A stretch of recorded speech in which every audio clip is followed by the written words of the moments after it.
राधे राधे दोस्तों, जय बाबा केदारनाथ जी की। कैसे हैं आप सब लोग? उम्मीद करती हूँ आप सब अच्छे होंगे। तो गाइज़, आज मैं इस वीडियो के माध्यम से आपको बताने वाली हूँ कि बाबा केदारनाथ जी के दर्शन करने कैसे जाएं, कहाँ रुकें, कुल कितना खर्चा आएगा, खाने पीने से जाने तक का लेके सब कुछ आपको इस वीडियो के माध्यम से बाबा केदारनाथ की यात्रा की संपूर्ण जानकारी मिल जाएगी। तो चलिए स्टार्ट करते हैं। आपको बाय ट्रेन अगर जाना है तो आप सीधा योग नगरी ऋषिकेश तक बाय ट्रेन से जा सकते हैं, या फिर आप हरिद्वार रेलवे स्टेशन और बस स्टैंड दोनों ही पास में हैं, तो आप हरिद्वार में भी उतर के बाय ट्रेन बस पकड़ सकते हैं, या फिर आप टैक्सी पकड़ सकते हैं। बस का किराया आपका 800 से 1000 रुपये तक का है, और टैक्सी का किराया आपका 1000 से 1500 रुपये तक है पर पर्सन। आपको ये बसेस और टैक्सीज जो हैं सीधा आपको सोनप्रयाग ले जाके छोड़ देंगे। और अगर आपके पास आपका खुद का व्हीकल है तो आप अपने खुद के व्हीकल से भी जा सकते हैं। वहाँ पे सोनप्रयाग में आपको दो तरीके की दो जगह आपको जो है पार्किंग मिल जाएगी। पार्किंग की आपको व्यवस्था जो है अच्छी मिल जाएगी, आपको परेशानी नहीं होगी पार्क करने में गाड़ी। और उसके बाद से आपको यहाँ पे आपका जो सफ़र होता है स्टार्ट सोनप्रयाग से बाबा केदारनाथ जी का। ये जानकारी आपको मिल गई कि आप किस तरीके से जाएंगे और कुल कितना खर्चा आएगा। 800 से 1000 रुपये तक का बस का किराया और 1500 रुपये तक आपका टैक्सी का किराया। आप सोनप्रयाग में जाके आप सबसे पहले यहाँ पे रजिस्ट्रेशन कराएंगे। अगर आपका रजिस्ट्रेशन नहीं है तो ये आपको रजिस्ट्रेशन ऑफिस मिल जाएगा, और इसके ही ठीक राइट साइड से आपकी जो है यात्रा स्टार्ट हो जाएगी पैदल। आपको यहाँ पे लाइन लगाना पड़ेगा, और यहाँ पे जो रुकने का है होटल वगैरह ये आपको पड़ेंगे 5000 से। यहाँ पे लो बजट स्टार्ट है, और फिर उसके बाद आपका बजट जितना है 1000, 15000, 20000 उतने तक के आपको होटल्स अवेलेबल हैं। उसके बाद यहाँ पे गाइस बारिश बहुत होती है तो आपको रेन कोट ज़रूर ख़रीदना पड़ेगा। अगर आपके पास रेन कोट नहीं है तो रेन कोट का कॉस्ट है 100 रुपये, जो कि ये सब लोगों ने पहना है। कुछ इस तरीके का आपको रेन कोट मिलेगा। फिर ये सीधा लेन आपको लेके जाएगी सोनप्रयाग पुल तक। यहाँ तक आपका पैदल सफ़र ख़त्म होगा नहीं, शुरू ही है। उसके बाद यहाँ से आपको फिर से एक बार सोनप्रयाग पुल से आपको टैक्सी मिलेगी, जिसका किराया 50 रुपये है, जो आपको सीधा लेके जाएगी गौरीकुंड। ये है आपका गौरीकुंड। अगर आप गौरीकुंड तक पैदल आना चाहते हैं, टैक्सी नहीं लेना चाहते हैं, तो 5 किलोमीटर पड़ता है गौरीकुंड। सोनप्रयाग पुल से आप सोनप्रयाग पुल से पैदल भी आ सकते हैं, 5 किलोमीटर है। उसके बाद गौरीकुंड में आके आपको ये पड़ता है गौरीकुंड, जिसमें आपको गर्म पानी मिलता है नहाने के लिए।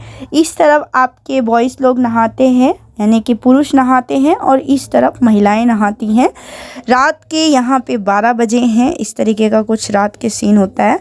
दिन में बहुत भीड़ होती है, रात को कम भीड़ होती है। ये रास्ता है गौरीकुंड जाने का, और इसके बाजू से ही रास्ता है ऊपर बाबा केदारनाथ जी जाने का। ये रास्ता है बाबा केदारनाथ जी जाने का।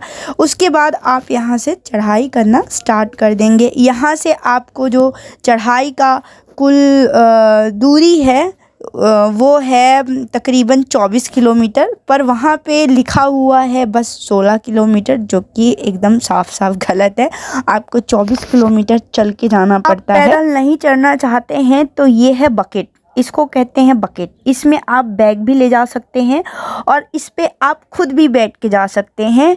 इस पे बैठ के जाने का किराया है आपको तकरीबन 10,000 11,000 रुपये चढ़ने का, और उतरने का 8 से 9,000 रुपये। दूसरा ऑप्शन है घोड़ा। आप घोड़े पे भी बैठ के जा सकते हैं। इसका किराया है 3 से 4,000 रुपये जाने का, और आने का 2500 2200 रुपये तकरीबन। और तीसरा ऑप्शन है आपका हेलीपैड। हेलीपैड का किराया है आपका जाने का 5,000 रुपये और शायद आने का भी 5,000 रुपये है। अपन हेलीपैड से गया नहीं है, कुछ लोग बोलते हैं 4,000 भी है। और उसके बाद अगर आप ये तीनों ऑप्शन नहीं करना चाहते हैं तो मस्त बेटर है आप खुद चल के जाएं। आप दर्शन करने जा रहे हैं, आप दूसरों को तकलीफ़ ना दें, आप अपने आप को ही तकलीफ़ दें, पैरों को तकलीफ़ दें अपने, खुद चल के जाएं बाबा केदारनाथ जी के, खुद अपने पैरों से दर्शन करें। क्योंकि मैंने अपनी जो आँखों से कंडीशन देखी है बकेट वालों की बहुत ख़राब हो जाती है, सांस लेने में इन्हें बहुत दिक्कतें होती है, लेकिन अपना पेट पालने के लिए ये लोग करते हैं। दूसरे घोड़ों के साथ इतनी जाती होती है, उनको पीट पीट के लेके जाया जाता है, 1 से 3 चक्कर उनसे लगवाया जाता है, उनके पैर काम नहीं करते हैं, वो गिरने लगते हैं, लड़खड़ाने लगते हैं, उनको सही डाइट भी नहीं दी जाती है। तो आप कोशिश करें कि आप पैदल जाएं। ये जो 4 ऑप्शंस हैं बकेट का, घोड़े का और अपना हेलीपैड का, ये आपको बेस कैंप तक छोड़ते हैं। ठीक है, किराया आपको बता दिया। बकेट का 10 से 11,000 रुपये, जाने का, उतरने का आपका है 8 से 9,000 रुपये और घोड़े का है जाने का 4,000 रुपये, आने का है आपका 2,200 रुपये, हेलीपैड का है आपका 5,000 रुपये, आने जाने दोनों का। यहाँ पे आपको बेस कैंप तक आपको ये लोग आराम से छोड़ देंगे। और उसके बाद हाँ, अगर आप पैदल जाते हैं तो कितनी देर लगेगी। मैंने अपनी जो यात्रा शुरू की थी रात के 1 बजे से शुरू की थी, तो मैं दूसरे दोपहर को 1:30 बजे पहुँची थी। ये था पैदल चलने का। और उसके बाद यहाँ पे आपको बेस कैंप में कैंपिंग करनी पड़ेगी, किसी भी हाल में आपको यहाँ पे कैंपिंग करनी पड़ेगी, क्योंकि वहाँ पे आप एक ही दिन पे नहीं उतर सकते हैं। तो कैंपिंग करने का जो टेंट वेंट का किराया है, ये आपको पड़ेगा पर पर्सन 300 रुपये। ये है आपका टेंट का। अगर एक टेंट में 3 लोग हैं तो 900 रुपये आएगा। और आपका दूसरा इसमें आपको देंगे ये स्लीपिंग बैग, जो माइनस टेम्परेचर तक रहता है, उसका कॉस्ट है 200 रुपये। और यहाँ पे खाना वगैरह आपका बहुत कॉस्टली पड़ता है। पानी की बोतल 60 रुपये की पड़ती है, माज़ा की बोतल 80 रुपये की पड़ती है। आपको खाना यहाँ पे थोड़ा कॉस्टली पड़ेगा।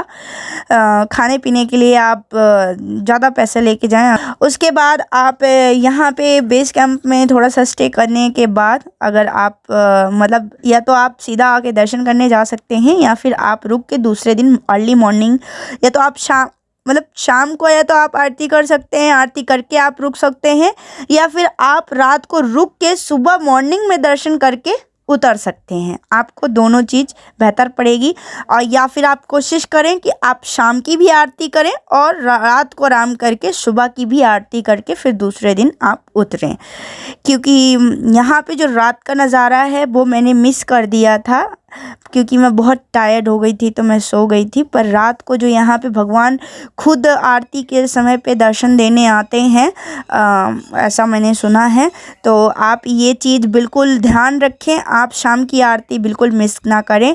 और भक्तों की इतनी भीड़ रहती है गाइस कि मतलब आप अगर बच्चों के साथ जा रहे हैं तो अपने बच्चों का खास ध्यान रखें, क्योंकि भीड़ बहुत ज़्यादा होती है। और आपने जो रजिस्ट्रेशन कराया होता है, वो टोकन यहाँ से आपको लेना पड़ता है, उसके बाद ही आप दर्शन करने जा सकते हैं। ये बाबा केदारनाथ जी के यहाँ पे दर्शन करने के बाद आपको जाना पड़ेगा भैरव मंदिर। भैरव मंदिर के दर्शन आपको ज़रूर करने हैं, क्योंकि आप बाबा केदारनाथ जी के दर्शन करने के बाद अब अगर भैरव बाबा के दर्शन नहीं कर रहे हैं तो आपकी यात्रा जो है वो अधूरी है, वो सफल नहीं है। तो ये आपका दर्शन करने के बाद बाबा केदारनाथ जी के आप भैरव जी के दर्शन करने अवश्य जाना। बाबा भैरवनाथ जी के यहाँ पे दर्शन करने के लिए बहुत सारी अलग अलग प्रतिमाएं रखी हुई हैं। तो ये रहा अपना दर्शन, पूरा कंप्लीट दर्शन। आपको जाने का पर पर्सन मैंने बता दिया, टैक्सी का 1,500 रुपये, बस का आपका 800 रुपये शुरू। और आपका खाने पीने का मैंने आपको बता दिया, खाने पीने का आपके ऊपर डिपेंड करता है आप कितना खाने पीने का रख रहे हैं, क्योंकि खाना पीना यहाँ पे बहुत कॉस्टली है। एंड सेकेंड चीज़ आपका ठहरने का, अगर आप फैमिली के साथ जा रहे हैं या अकेले जा रहे हैं। अकेले आप जा रहे हैं तो आप के लिए बेस्ट है टेंट वगैरह, आपको सस्ते पड़ जाएंगे। लेकिन अगर आप फैमिली के साथ जा रहे हैं तो आप कोशिश करें कि जो होटल्स वगैरह है वो अवॉइड करें। आप छोटे छोटे जो ढाबे होते हैं आप उनमें रुकें। वो लोग गद्दे देते हैं, वो आपको गद्दे सस्ते पड़ेंगे, आपको नाइट में वो सस्ते पड़ेंगे अगर फैमिली के साथ आप जा रहे हैं तो। यहाँ पे पीछे आपको शीला जी के भी दर्शन देखने को मिल जाएंगे। तो ये रही आज की वीडियो की संपूर्ण जानकारी। आई होप सो आपको वीडियो अच्छी लगी होगी। तो गाइस लाइक कर देना और शेयर कर देना ज़्यादा से ज़्यादा अपने दोस्तों को, और कमेंट में जय बाबा केदारनाथ जी की ज़रूर लिख देना। तो जय बाबा केदारनाथ जी की, अपना ख्याल रखना, सब्सक्राइब करना बिल्कुल मत भूलना मेरे चैनल को। तब तक के लिए बाय बाय। और हाँ, वहाँ पे आपको लॉकर रूम की भी सुविधा उपलब्ध है। अगर आप कहीं भी नहीं स्टे करना चाहते हैं तो आप अपना जो लगेज वगैरह है वो लॉकर रूम में रख सकते हैं। और ऊपर जो है आप कम से कम चीज़ें लेके जाएं, आपकी सुविधा के लिए ज़्यादा बेस्ट रहेगा। क्योंकि मेरे पास बहुत सारा सामान था तो मुझे बहुत असुविधा हुई है। आप बस एक पानी की बोतल और कुछ खाने के आइटम्स रख लें। और हाँ, अगर किसी को ब्रीथिंग प्रॉब्लम है, अस्थमा वगैरह है, तो वहाँ पे ऑक्सीजन बॉटल्स भी मिलती है छोटी छोटी, आप वो भी अपने साथ रख सकते हैं। और कुछ मेडिसिन आप ज़रूर रख लेना, जैसे कि सर्दी ज़ुकाम, खांसी, बुखार, दर्द, ये सब गोलियां ज़रूर रख लेना क्योंकि बहुत काम आती है। और अपना ख्याल रखना, अच्छे से जाना। और जय बाबा केदारनाथ, सबको दर्शन मिले बाबा केदारनाथ जी के। सब लोग अपना ख्याल रखना। Bye bye.